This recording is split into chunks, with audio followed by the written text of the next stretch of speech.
বিশেষ করে যারা আলেম ওলামা আছেন, মাদ্রাসায় চাকরি করেন, আপনি মসজিদে চাকরি করেন, আমি আপনার জন্য কথা বলতেছি। যেহেতু আমি মাদ্রাসায় পড়ছি, আমি মাদ্রাসা মসজিদে চাকরি করছি, সেখান থেকে আজকে ব্যবসায়ী হয়েছি।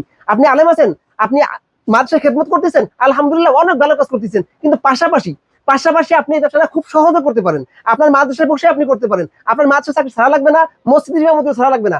আপনি মাদ্রাসা চাকরি করবেন, মসজিদ ইমামতি করবেন, পাশাপাশি ব্যবসাটা করবেন। পাশাপাশি এই ব্যবসা করা যাবে ভাই? পাশাপাশি ব্যবসা অবশ্যই করা যাবে, এবং সে অল্প পুঁজি দিয়ে করতে পারবে। আপনার কাছে যেই পুঁজি আছে আপনি সেটা দিয়েই করতে পারবেন, আর সেখান থেকে আস্তে আস্তে আস্তে আপনি বড় হতে পারবেন। একবার বড় হওয়ার দরকার নাই। এই কথাগুলো শুধুমাত্র আপনার জন্য, আপনার কষ্টটা আমি বুঝি। আপনি ইমাম মসজিদ ইমামতি করেন, একটা আলেমেরই হ্যাঁ, কষ্টটা অবশ্যই। বুঝি। আমি তো ওই জায়গাটা ছিলাম, মাদ্রাসায় পড়ছি, মাদ্রাসায় পড়াইছি, সেখান থেকে আমি আজ এখানে আসছি। অতএব আপনারা আপনাদের জায়গা থেকে প্রত্যেক মাদ্রাসায়, আপনি যে মাদ্রাসায় পড়াচ্ছেন, ওই মাদ্রাসার ছাত্র আছে 100, 200, 1000, 2000, 5000, 10,000 পর্যন্ত ছাত্র আছে। আপনার ছাত্র আপনার কাছ থেকে মাল নিবে। আপনি শুরু করেন, আপনি শুরু করলেই ইনশাআল্লাহ সফল হয়ে যাবেন ইনশাআল্লাহ।